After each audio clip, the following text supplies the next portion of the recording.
Seigneur, efface toutes les ordonnances dont les actes te condamnent encore ce soir, dans le nom puissant et glorieux de notre Sauveur et Seigneur Jésus-Christ.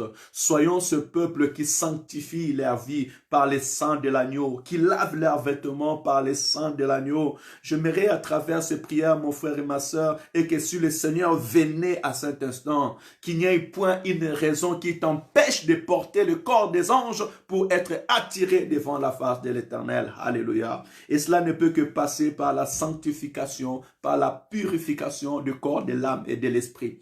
Et j'encouragerai mon frère et ma sœur. La Bible déclare qu'un homme qui est en Christ ne pratique pas les péchés.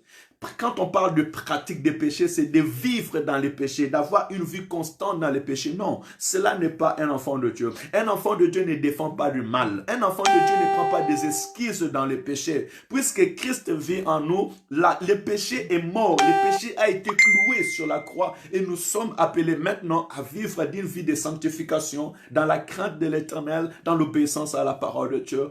Et laisse qu'à travers cette parole, l'Esprit de Dieu vient te convaincre. Quand l'Esprit de Dieu vient te convaincre du mal, quand l'Esprit de Dieu vient te convaincre d'une attitude qui ne glorifie pas Dieu, tu vivras avec conviction, avec foi, je pourrais dire. C'est-à-dire que chaque acte que tu poseras, ça sera des actes avec conviction, avec un acte de foi. Et cela, ça sera vraiment une bénédiction pour tout un chacun de nous. Laisse que le Seigneur nous donne cette force. Que tu puisses dire un jour le matin, je ne vais pas pécher aujourd'hui. Que tu puisses te dire, mais quelle est la situation que je vis? Est-ce que la situation que je vis rend-elle gloire à Dieu ou pas? Nous sommes appelés à rendre gloire à Dieu. Nous sommes appelés à craindre Dieu. Parce que les anges rendent gloire à Dieu. Les anges craignent Dieu. Ils obéissent à Dieu. Et c'est ça notre éternité. Notre éternité, ça sera glorifier l'Éternel, notre Dieu, et vivre dans la crainte de l'Éternel, disons dans l'obéissance à la parole de Dieu, dans l'obéissance à Dieu lui-même, parce que la Bible dit, craignez Dieu et rendez-lui gloire.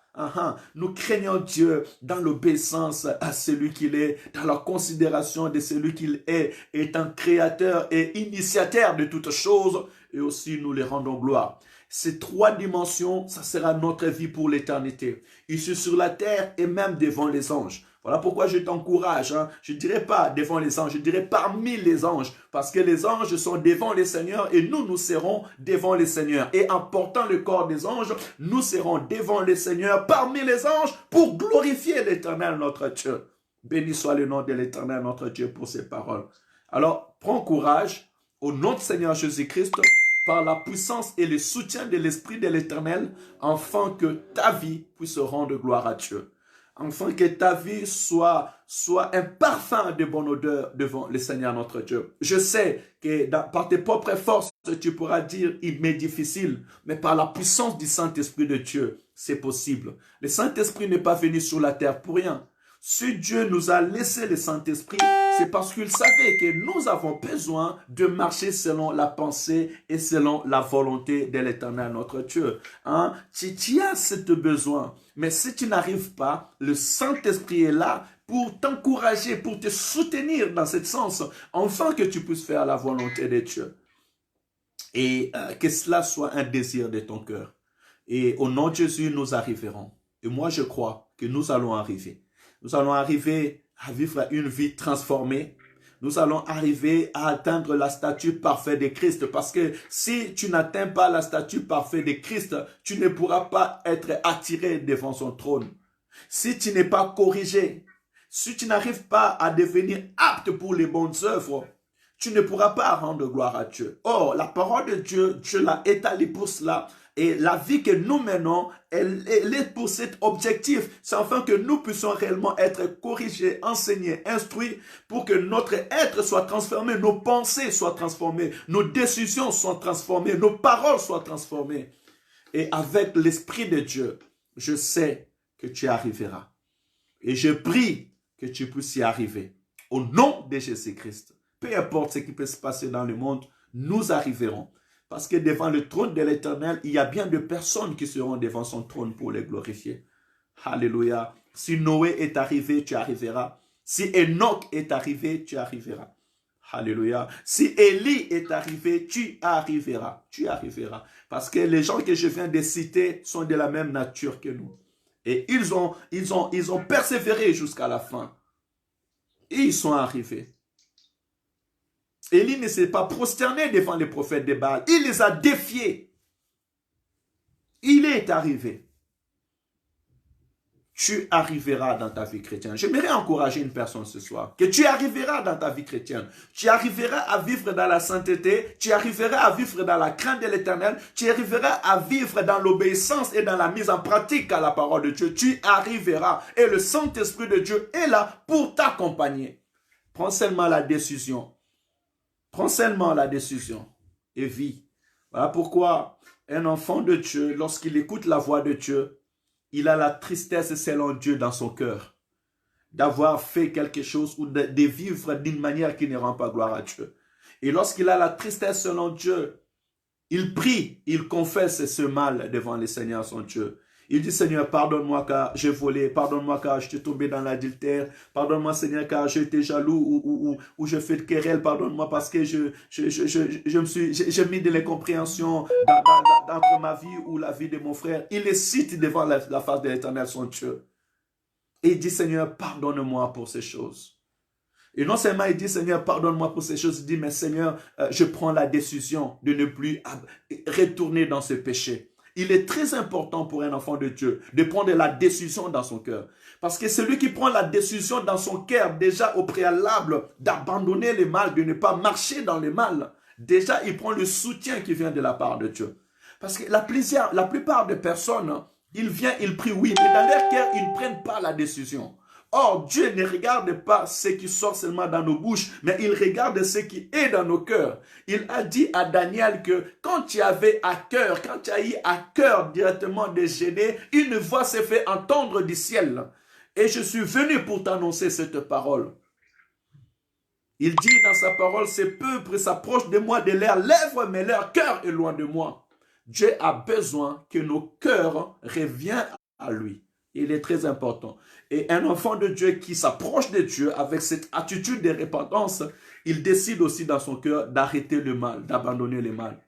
Et si tu arrêtes le mal, tu abandonnes le mal, et là maintenant tu fais ce que je t'ai dit tout à l'heure, que l'Esprit de Dieu m'aide. Dis au Saint-Esprit, aide-moi, soutiens-moi. J'ai besoin de toi. J'ai besoin de la capacité qui vient de toi. C'est là où la parole de l'Éternel vient se manifester en disant que l'esprit est disposé, mais la chair est faible.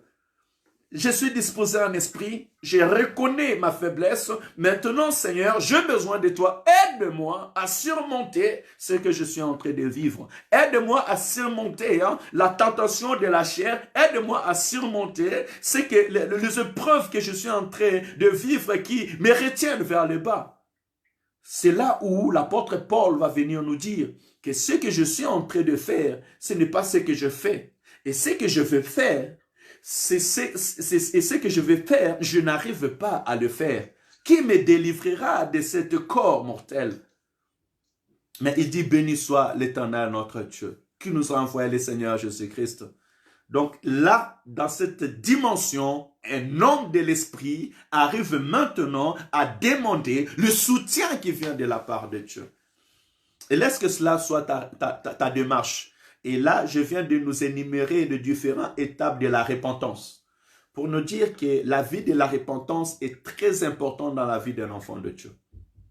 Et tellement que cette vie de la repentance va prendre place dans ta vie dans un haut niveau, tu arriveras toi-même à un temps où tu n'accepteras plus. Parce que imaginez-vous quelqu'un qui ne fait que demander pardon, pardon, pardon, pardon. Un moment, on pourra te dire, mais tu le fais exprès ou quoi? Ça, je le parle d'une manière naturelle. Mais cela arrivera aussi dans notre vie spirituelle. Un moment, toi-même, tu vas te dire, non, ce que je fais, ça ne va pas glorifier Dieu. Et cette phrase qui est sortie de la bouche de Joseph pourra aussi sortir de ta bouche. Parce qu'un jour, Joseph a dit, je ne pécherai pas contre l'Éternel mon Dieu. Je ne ferai pas un si horrible acte. Alléluia. Et laisse que le Seigneur t'amène dans cette dimension au nom de Jésus. Gloire à Dieu. Que le monde se moque de nous. Que le monde dise que nous sommes encore arriérés dans l'ancien siècle. Que le monde dise, mais chez nous, j'aime bien chez nous, au Congo, on dit Yuma Oyo. Que les gens disent, mais celui-là. Mais écoutez, je préfère obéir à Dieu, que les gens me considèrent comme quelqu'un qui est encore dans l'ancien temps, mais que le Seigneur dise que cet enfant est renouvelé de l'esprit. Au lieu que le monde puisse m'acclamer et que la porte de l'enfer soit grandement ouverte. Que le Seigneur te bénisse. C'était ma prière ce soir pour la repentance. Et j'ose croire que quelqu'un a reçu sa part ce soir au nom de Jésus. Sois béni, hein, Chancel, que le Seigneur te bénisse. Merci de nous avoir rejoints ce soir. Que mon Dieu te bénisse abondamment, toi et toute la famille. Hein, que le Seigneur bénisse l'évangéliste Emmanuel qui nous a rejoints encore ce soir. Martins, sois béni au nom du Seigneur Jésus-Christ. Hein, que la grâce et la paix de Dieu t'accompagnent, Noéssa, Maman Mireille. Que le Seigneur vous bénisse, Maman Nadia. Nephtali, soyez bénis. Nous ouvrons la Bible dans Matthieu chapitre 24.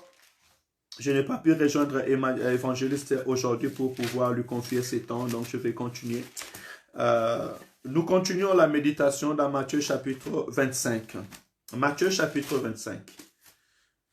Matthieu chapitre 25.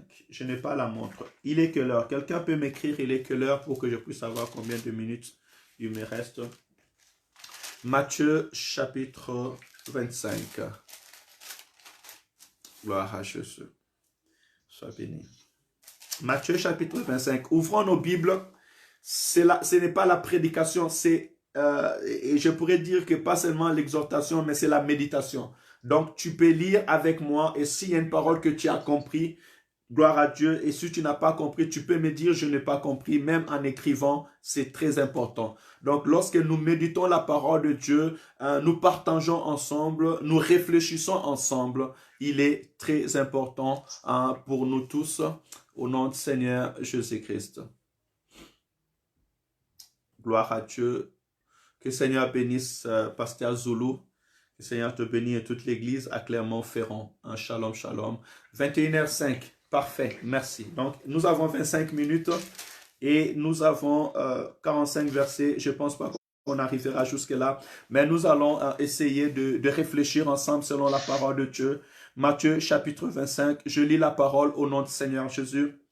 Alors, le royaume de cieux sera semblable à 10 vierges qui, ayant pris leurs lampes, allèrent à la rencontre de l'époux. 5 d'entre elles étaient folles et 5 sages. Les folles, en prenant leurs lampes, ne prirent point d'huile avec elles. Mais les sages prirent avec leurs lampes de l'huile dans les vases. Verset 5. Comme l'époux tardait, toutes s'assoupirent et s'endormirent. Au milieu de la nuit, on cria, voici l'époux, allez à sa rencontre. 7. Alors toutes ces vierges se réveillèrent et préparèrent leurs lampes. Les folles dirent aux sages, donnez-nous de votre huile, car nos lampes s'éteignent. Les sages répondirent, non, il n'en aura pas assez pour nous et pour vous. Allez plutôt chez ceux qui en vendent et achetez-en pour vous. Pendant qu'elle allait en acheter, l'époux arriva.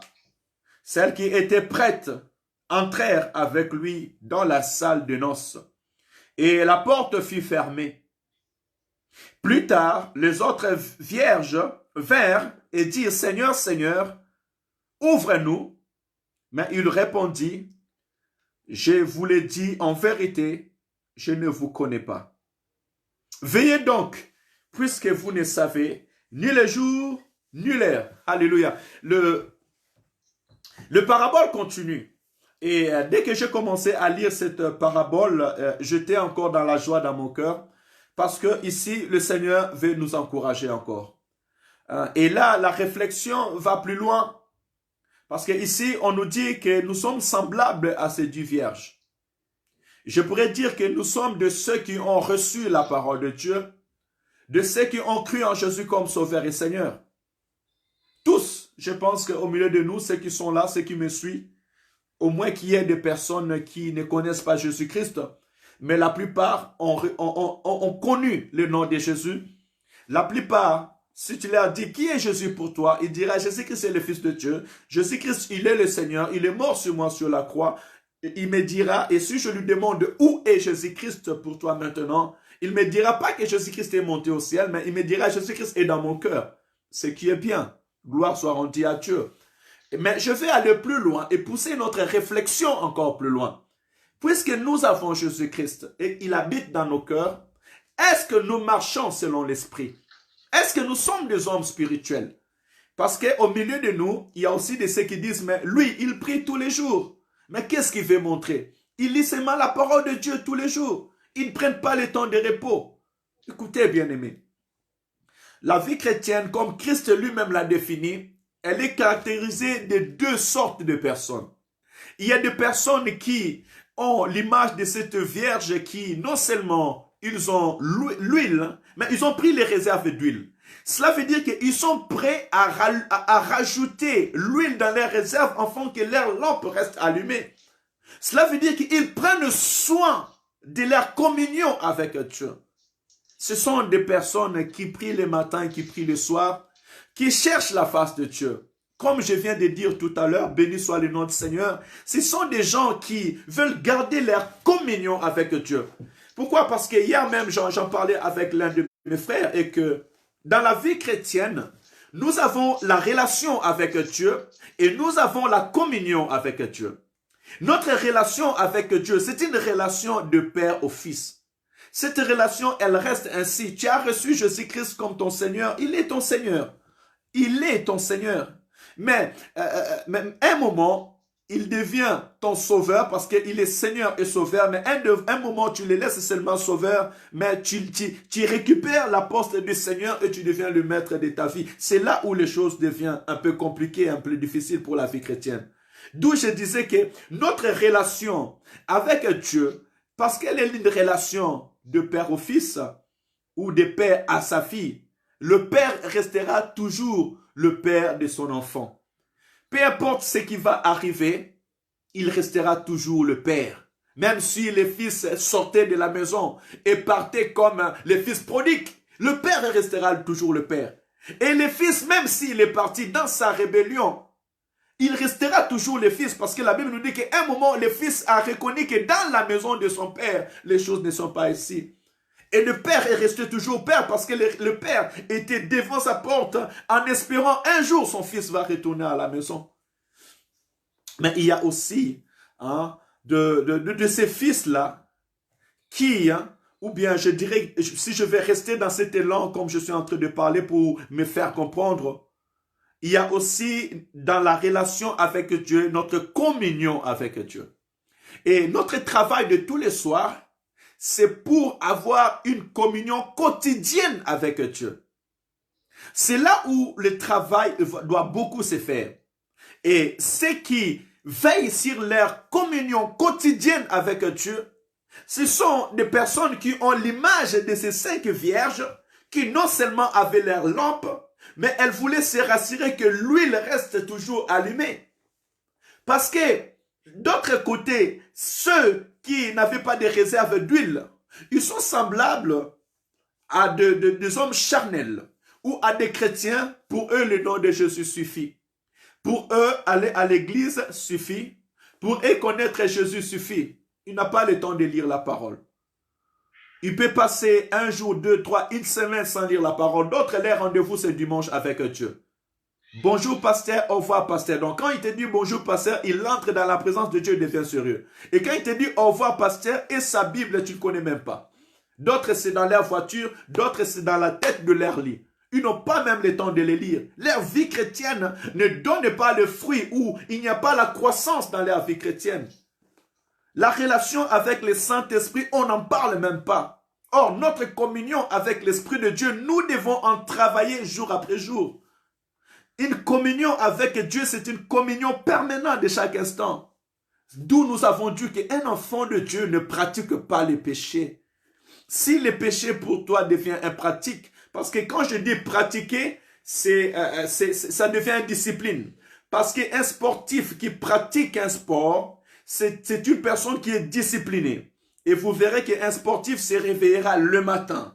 Il s'entraînera 2 ou 3 fois. Des sportifs professionnels s'entraînent 2 ou 3 fois par semaine. Nos enfants, vous les voyez peut-être 3 fois par semaine, ils vont aller à l'école, en retournant à l'école, directement aller au sport et venir. Des fois, il revient à 22h, 21h, tu sens que l'enfant est fatigué, mais le lendemain, ils doivent se réveiller le matin pour aller à l'école. Mais c'est une discipline, c'est une pratique qu'il veut exercer, et cela, il doit se donner quelque chose. Mais au lieu de te discipliner dans la crainte de l'Éternel, au lieu de te discipliner dans la vie de prière, dans la lecture de la parole de Dieu, d'autres pratiquent les péchés. Donc, ils se disciplinent dans les péchés. C'est en ce moment où vous verrez qu'un enfant, il est un enfant de Dieu, mais ce qu'il fait et son nom n'a rien à voir, n'a rien de commun. J'aimerais parler par là aussi des hommes spirituels et des hommes charnels. Au milieu de nous, au milieu des enfants de Dieu, des hommes spirituels, on les retrouve dans l'assemblée locale, et des hommes charnels aussi, on les retrouve dans l'assemblée locale. Tous ont reçu Jésus comme Sauveur et Seigneur. Tous Jésus-Christ vit dans leur cœur. Mais tous ne laissent pas la parole de Dieu guider leur vie. Tous, ils ne sont pas soumis ou obéissants à la parole de Dieu. C'est ce qui reflète l'image de ces 10 vierges dont 5 préparées et avaient les réserves d'huile et d'autres étaient folles. Même dans l'image des folles, ça veut dire qu'elles faisaient ce qui lui semblait bon. Tout ce qui lui vient à la tête, il le fait. Un enfant de Dieu, s'il veut boire de l'alcool, il va boire. S'il veut fumer, il va fumer. S'il veut aller en boîte, il va aller en boîte. S'il arrive en fête, tu ne sais même pas que celle-là, elle est un enfant de Dieu ou elle n'est pas un enfant de Dieu. Si aujourd'hui, elle décide de se divorcer, elle va divorcer. Si demain, elle veut prendre un copain ou une copine, il va prendre un copain, une copine. Donc, entre lui et le monde, il n'y a point de différence. La différence, c'est celle peut-être parce que le dimanche, elle part à l'église ou elle revient. Ou peut-être elle porte un nom chrétien ou elle est née dans une famille chrétienne. Ne sois pas folle. Ne soyons pas, je dirais, fous ou folles dans notre vie. Pas dans le sens elle-même d'être fou ou folle, mais c'est plus dans le sens où un enfant de Dieu, la Bible déclare que dans le livre de 1 Corinthiens, chapitre 2, je pense vers le verset 15, et que l'homme spirituel juge de tout et il ne lui-même juge de rien. Il est très important dans cette dimension. Je pense qu'on pourra lire 1 Corinthiens pour appuyer cette pensée. Parce que je pense que quand le Seigneur a parlé ces choses, il n'a pas parlé pour rien. 1 Corinthiens chapitre 2. Ouais, je pense bien si j'ai bonne mémoire. 1 Corinthiens chapitre 2. 1 Corinthiens chapitre 2. Voilà. Écoutez. 1 Corinthiens chapitre 2, si je commence à partir du verset 14, la Bible est ceci. Non, à partir du verset 13, 1 Corinthiens chapitre 2, verset 13, la Bible dit ceci. Et nous en parlons non avec des discours qu'enseigne la sagesse humaine, mais avec ce qu'enseigne l'esprit, employant un langage spirituel pour des choses spirituelles. Mais l'homme naturel n'accepte pas les choses de l'esprit de Dieu, car elles sont une folie pour lui et il ne peut le connaître, parce que c'est spirituellement qu'on en juge. Écoutez, l'homme spirituel au contraire juge de tout et il n'est lui-même jugé de personne. Car qui a connu la pensée du Seigneur pour l'instruire? Or nous avons la pensée de Christ. Au chapitre 3, il dit, pour moi frère, ce n'est pas comme à des hommes spirituels que j'ai pu vous parler, mais comme à des hommes charnels, comme à des enfants en Christ. Je vous ai donné du lait, non de la nourriture solide, car vous ne pouviez pas la supporter et vous ne le pourrez pas même en présent, parce que vous êtes encore charnels. Verset 3 maintenant, il dit, en effet, puisqu'il y a parmi vous de la jalousie, des disputes, n'êtes-vous pas charnels et ne marchez-vous pas selon l'homme? Cette parole nous a poussé jusqu'ici dans cette réflexion, à savoir, là où je viens de lire, l'apôtre Paul est en train de parler à l'église de Corinthe. Et cette parole ne parle pas aux étrangers, il ne parle pas aux païens, mais il parle à l'église de Corinthe. Comme aujourd'hui, je suis en train de parler à mes frères et sœurs, ici en France, je pourrais dire qu'aux chrétiens de la France et dans tout le monde où ils peuvent être, pour tout généraliser. Qu'au milieu de nous, Il y a des païens, oui, mais le païen ne comprend pas les choses de Dieu. Et avec le païen, je ne vais pas aller multiplier les paroles que je suis en train de dire à Chancel ce soir. Parce que ces paroles que je dis à Josiane, je sais que Josiane a reçu Jésus, Nadia a reçu Jésus. Alors c'est à l'église que je suis en train de m'adresser encore ce soir. Que nous sommes appelés à être des hommes spirituels. Et un homme spirituel, la Bible dit, il juge de tout, il n'est lui-même jugé de rien. Voilà pourquoi ces 5 vierges, avant de partir pendant leur nuit et attendre l'époux, ils ont regardé leurs réserves s'il y avait d'huile. C'est ainsi que toi, mon frère et ma sœur aussi, chaque jour dans ta vie, tu dois te poser la question, est-ce que je suis toujours dans le Seigneur? Est-ce que je suis toujours dans les bons? Est-ce que ma conduite, ma vie, où est ma relation, où est ma communion avec Dieu? C'est ça un homme spirituel. Mais un homme qui vit charnel, on le trouve à l'église. À l'église, il y a de querelles, la jalousie, des disputes, des impudiques, de menteurs. Dans l'église de Dieu, cela n'est pas parce que Dieu n'est pas là. Non, Dieu est là. Voilà pourquoi l'Esprit de Dieu nous montre ce qui est caché dans le cœur de l'homme. Et l'Esprit de Dieu veut que nous puissions changer et que tous nous devenions spirituels. Ces choses de la chair, nous devons acquitter. Et ce sont ces personnes-là que Christ a nommées folles. Dans le sens qu'il ne juge de rien. Voilà. Et c'est vrai. Tu ne peux pas dire à une folle ou à un fou de juger quelque chose. Non. Il n'aura pas un jugement. Même physiquement, médicalement, on te dira qu'un fou, celui qui a perdu ses sens, ne peut pas juger quelque chose. On te dira qu'il n'est pas dans tous ses états. Or, ces genres de personnes physiquement que nous voyons, spirituellement, ils sont aussi. Ce sont des personnes que tu dis, toi, frère en Christ, sœur en Christ, mais elles ne prennent pas le temps de juger toutes choses. Pourquoi? Parce que c'est encore la chair qui prend le dessus. Et ma prière ce soir est que le Seigneur, par la puissance de son esprit, vient changer notre être. Que le Seigneur nous libère de toute œuvre de la chair. Et la plupart de ces temps, ce sont des personnes qui se soucient beaucoup des choses de ce monde. Ils ne mettent pas en premier lieu leur vie chrétienne, mais ils ont le souci de ce siècle, attirés par tout ce qui frappe à l'œil de ce siècle. Et malheureusement, ils entrent dans la distraction. Ça, c'était le premier point que j'ai voulu soulever. Et avant de passer dans l'autre côté, dans l'autre paragraphe, j'aimerais dire à quelqu'un ce soir, Dieu te connaît. Voilà pourquoi le Seigneur nous parle ces choses ce soir. La volonté de Dieu est que tout le monde soit sauvé et parvienne à la connaissance de la vérité. Si tu as reçu Jésus-Christ dans ta vie, c'est enfin que Mado puisse marcher dans la crainte de l'Éternel, dans la mise en pratique de la parole de Dieu. C'est très important. C'est afin que Maman Mireille puisse marcher dans la crainte de l'Éternel et la mise en pratique de la parole de Dieu. De même Noéssa, de même évangéliste, de même Jean Chéri. Si nous sommes dans le Seigneur, c'est enfin que nous puissions marcher selon la pensée de Dieu. Il est très important. Devenons des hommes spirituels et demandons à l'Esprit de Dieu de mettre en nous un esprit nouveau. Et cet esprit nous permettra de juger de tout. Désormais, mon frère, ma soeur, ne fais pas les choses comme une folle. Voilà, je vais les faire et alors. Mais écoutez, dans la vie chrétienne, c'est une vie de discipline. Voilà même pourquoi on nous a appelés des disciples. Et je pense que je dois m'asseoir ici ce soir. Jésus-Christ n'avait pas, comme j'avais dit, Jésus-Christ n'avait pas laissé les nominations. Il n'avait pas laissé les chrétiens. Au temps de Jésus, il n'y avait pas de Bouddha, les machins, les chrétiens, autres, non. Jésus-Christ a laissé des disciples, des hommes et des femmes qui avaient abandonné toutes choses pour le suivre. Or, un disciple est celui, je dirais dire, même dans le mot disciple, on attend un mot discipline. La vie chrétienne, c'est une vie de discipline. Sans discipline, si tu ne te disciplines pas dans la vie chrétienne, et si tu n'acceptes pas les disciplines dans la vie chrétienne, il te sera difficile de développer dans cette vie. C'est une vie d'obéissance à la parole de Dieu.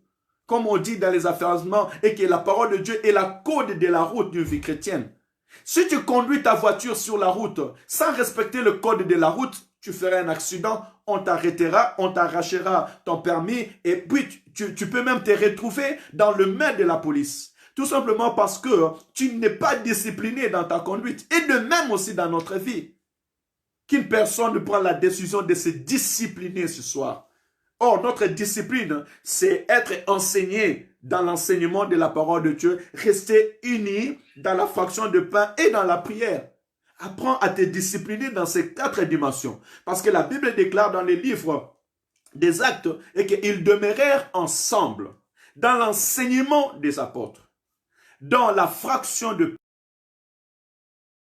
pain et dans la prière. Si déjà tu prends ces bases-là dans ta vie chrétienne et que tu vas être enseigné, tu acceptes d'être enseigné, tu acceptes d'être instruit, c'est très important parce que celui qui veut être enseigné, il doit écouter. Il doit être pauvre de l'esprit. Cela veut dire qu'il sera prêt à écouter. Moi, j'ai fait les affermissements, j'étais trop jeune. Mais après, quand je suis venu dans l'église Cité de Gloire, j'ai accepté encore de refaire les enseignements. C'est pas parce que je connais pas, mais à un moment, vaut mieux reculer pour mieux sauter. C'est très important. Soyons humbles de cœur. Ne soyons pas des orgueilleux. Nous connaissons tous à partir, mais accepte d'être enseigné, d'être instruit. Et tu verras que ta vie sera bénie pour la gloire de l'Éternel, notre Dieu. L'unité de l'esprit, il demeure dans la communion fraternelle. La communion fraternelle est très importante. Si ce soir nous nous écoutons, nous nous exhortons, c'est parce que nous sommes unis dans la vie chrétienne. S'il n'y avait pas ce réseau, je ne pourrais pas partager ce que le Seigneur m'a mis à cœur de partager. Mais à travers ces réseaux, je suis béni de ta présence parce que ça m'encourage de savoir que Félicité et la famille est là, le soir il attend, Maman Mireille est là, l'évangéliste est là le matin, Noessa est là, Neftali est là. Cela m'encourage de pouvoir continuer dans cette voie parce que je sais que ce que je suis en train de faire, je ne le fais pas en vain. Il y a des esprits qui sont bénis. Et de la même manière aussi de ton côté, tu reçois quelque chose. C'est ça qu'on appelle la communion chrétienne. La communion chrétienne est là, enfant, que nous puissions chacun de nous partager des dons. Et chacun de nous a un don particulier que le Seigneur lui a donné afin d'être utile pour la vie de l'un ou pour la vie des autres. Moi, peut-être je parle bien, mais toi, tu pries mieux que moi. Peut-être je prie bien, je parle bien, mais j'ai besoin de ta présence, j'ai besoin de ton soutien pour réaliser quelque chose. Et toi aussi de même. Chacun de nous a un don particulier et lorsque nous réunissons ces dons ensemble, et cela ne fait que nous épanouir pour l'œuvre de l'Éternel, notre Dieu. La vie de prière, elle est très importante.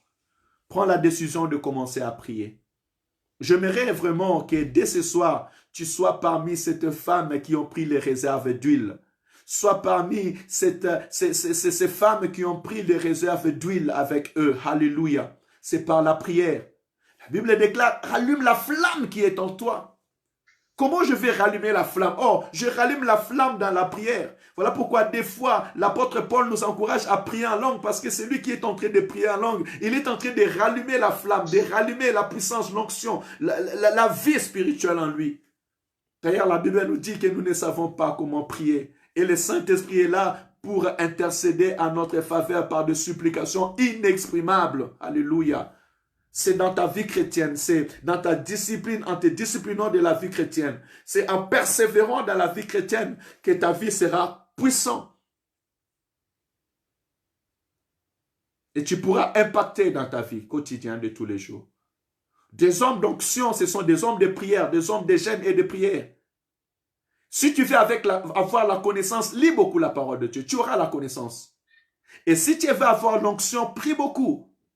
Et le Saint-Esprit de Dieu te sera accordé, la puissance de Dieu sera accordée. Et alors, si tu mélanges la lecture de la parole et la prière, ta vie devient une vie puissante. Parce que c'est à travers la parole de Dieu qu'on vient acquérir la connaissance pour faire l'œuvre de Dieu dans l'excellence. Alléluia. Que le Seigneur nous bénisse encore ce soir. Il est quelle heure, s'il vous plaît? Si quelqu'un peut me dire l'heure au Messenger ou écrire l'heure, s'il vous plaît, pour ne pas trop déborder. Au verset 4, écoutez ce que le Seigneur dit. Nous qui nous plaignons beaucoup, écoutez ce que le Seigneur dit au verset 4. Nous sommes au Matthieu chapitre 25. Le Seigneur dit ceci au verset 4. Mais les sages prirent avec leur la lampe et l'huile dans leur vase. Au verset 5. Comme l'époux tardait, toute s'assoupir et s'endormir. On dit comme l'époux tardé. Si, merci, Josiana, si les 10 vierges se nouent église et qui caractérisent dans ces deux groupes, une groupe de ceux qui sont spirituels, une groupe de ceux qui sont charnels, donc une groupe de ceux qui prennent soin de leur vie chrétienne, ils ont pris les réserves d'huile, et l'autre groupe qui ne prend pas soin de leur communion avec Dieu et qui vivent leur vie selon leurs propres désirs. Mais maintenant, l'époux c'est qui? L'époux c'est l'image de Christ, parce que nous savons que Christ est parti, il va revenir. Mais on nous dit, comme l'époux tardait. C'est cette parole qui m'a dit, qui m'a touché ce soir. Christ a dit comme l'époux tardait. Toi qui te dis toujours que Jésus, depuis qu'il est parti, voilà 2000 ans. J'étais petit, on me disait Jésus revient. Aujourd'hui, je deviens papa, Jésus revient. Les cheveux blancs commencent à sortir dans mes cheveux. Oui, les cheveux blancs commencent à sortir dans mes cheveux. Même si tu ne les vois pas, moi je les sais, je les vois. Jésus revient. Oui, bien-aimé. Christ a dit comme l'époux tardait. Là, il y a aussi un indice que Christ savait qu'il allait tarder. Et Christ savait que les gens diront qu'il tarde. Et parce que Christ tarde, il y a d'autres qui sont en train de s'endormir spirituellement. Il y a d'autres aussi qui profitent de vivre dans la folie en se disant que j'aurai le temps. J'ai entendu dire de jeunes dire, ben je suis encore jeune, je vais vivre ma vie tranquille. C'est après que je viendrai à Dieu. C'est après que je me consacrerai à l'Éternel. Parce que depuis que Christ est monté, il a dit qu'il va venir, il n'est pas encore revenu. Écoutez, lui-même dit comme l'époux tardait. Cela veut dire qu'il connaît les temps et les circonstances. Puisque tu ne connais ni les temps ni les circonstances, sois plutôt sage et utilise la sagesse dans ces temps. D'être permanent, prêt à la rencontre de l'époux. Parce que ce que nous devons savoir, il y a une génération qui avait vu le Christ venir. Il y a une génération avant ceux qui ont vu le Christ venir. Cette génération ont parlé de la part de Christ, mais ils ne l'ont pas vu. La Bible déclare que ça a été pour eux une investigation. Ils ont eu l'écriture, mais ils ne l'ont pas vu. Ésaïe a parlé du Seigneur, mais n'a pas vu le Seigneur. Moïse a dit, Dieu suscitera un grand prophète au milieu de vous comme moi. Écoutez-le. Celui qui ne l'écoutera pas sera retranché du peuple. Mais Moïse est passé. Le peuple est entré à Canaan. Jusqu'à ce que Christ est venu. Pierre l'a vu, Jean l'a vu. Et Christ a donné ses promesses. Christ est parti. Des générations ont passé. Maintenant, nous sommes dans cette génération et nous continuons les relais en disant cette parole de vie. Parce que crois-moi, les apôtres aussi ont parlé de ce que nous sommes en train de parler maintenant. Mais qui d'entre nous sait le temps et l'heure? Personne ne sait. Christ peut venir aujourd'hui puisqu'il peut venir demain.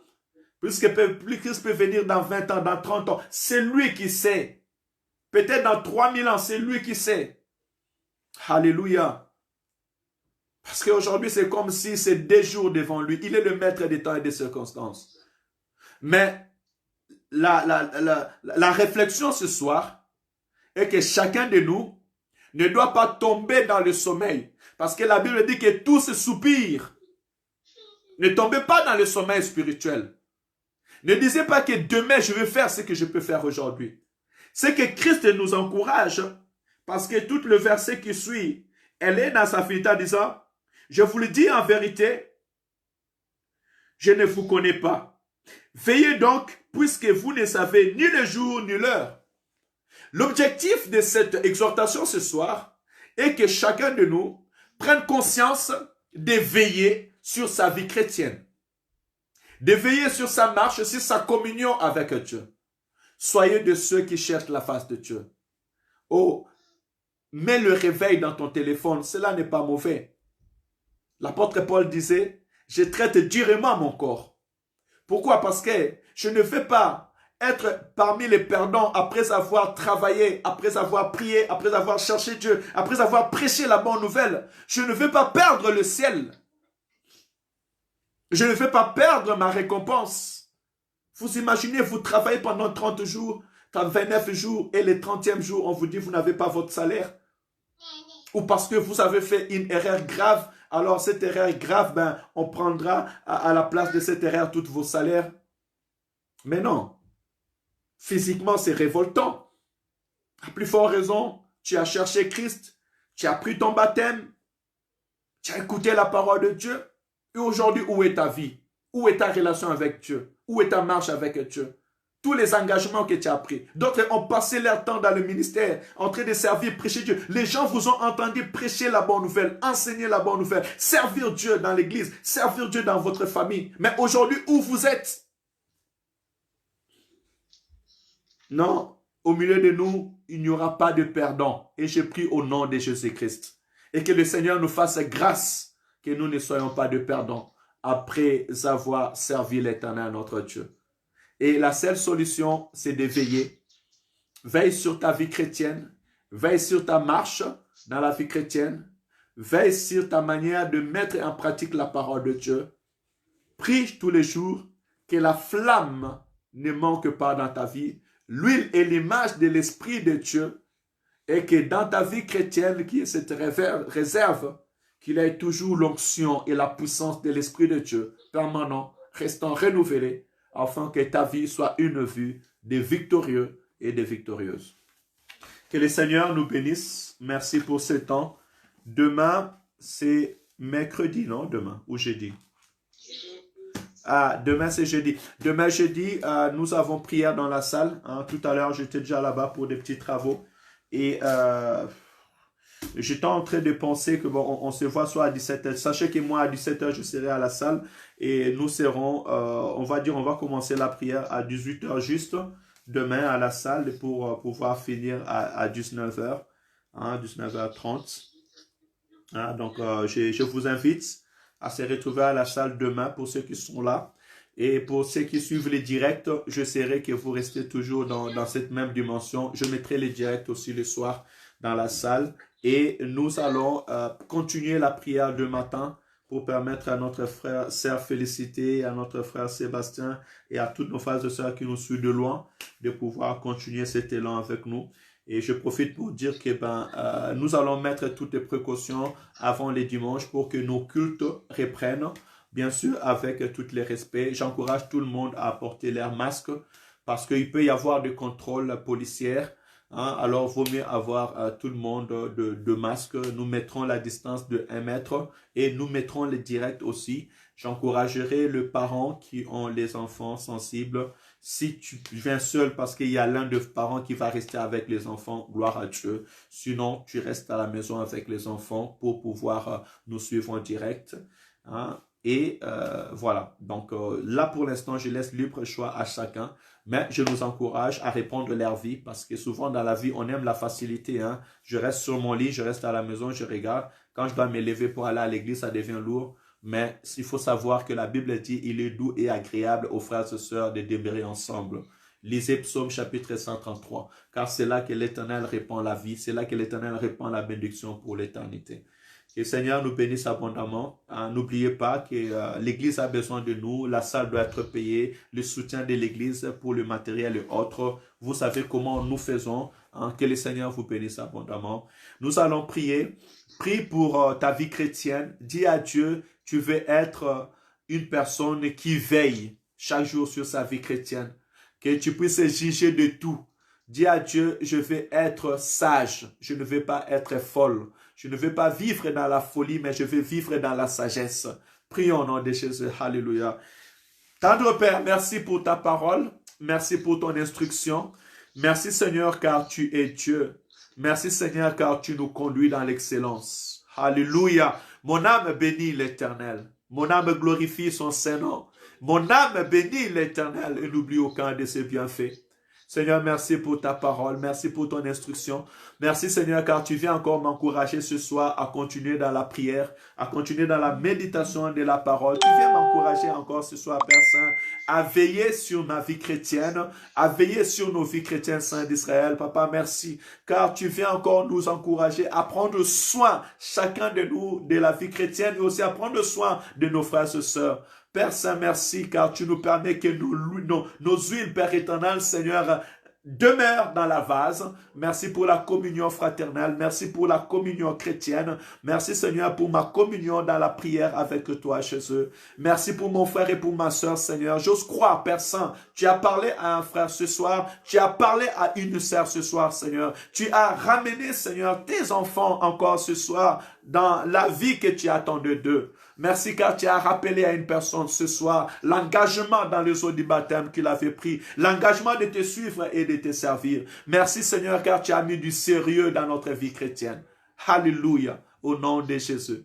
Papa, nous te prions maintenant par la puissance de ton esprit, puisque tu nous as donné une conscience éveillée, nous te prions de nous donner la force, de nous soutenir et de nous aider dans cette vie chrétienne. Papa, aide-nous qu'on puisse avoir la force de prier, de lire ta parole, de rallumer la flamme qui est en nous, de chercher ta face et de rester éveillé. Tu dis, veillez donc, car vous ne savez ni le jour, ni l'heure, ni le temps. Seigneur, aide-nous à éveiller. Et cette image des hommes éveillés, des femmes éveillées, se mettre du sérieux dans notre vie chrétienne. Aide-nous à mettre du sérieux dans notre vie chrétienne. Au nom de Jésus-Christ. Alléluia. Seigneur, merci pour cette nuit. Bénis tout un chacun de nous. Parle-nous encore, Seigneur, ce soir. Révèle-nous les choses cachées, Père. Révèle-nous ce qui est caché. Dans le nom puissant et glorieux de notre Sauveur et Seigneur, Jésus-Christ.